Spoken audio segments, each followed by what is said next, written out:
Pixkat gogorra da esatea, baina sariak eta bekak zer dira.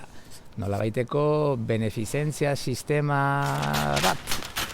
Ez, konformatu zaitezte, emango dizuegu pixka bat denoi, lehiatu zaitezte zuen artean. Ez dakit, nik lehia eta sormenaen artean hori oso fin ibili behar dela iruditzen zait.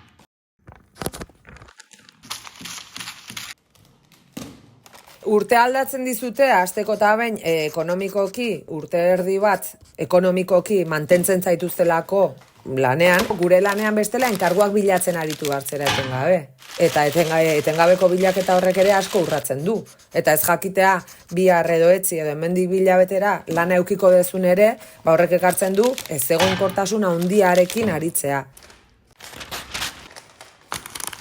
Hor gauza asko esan daitezke.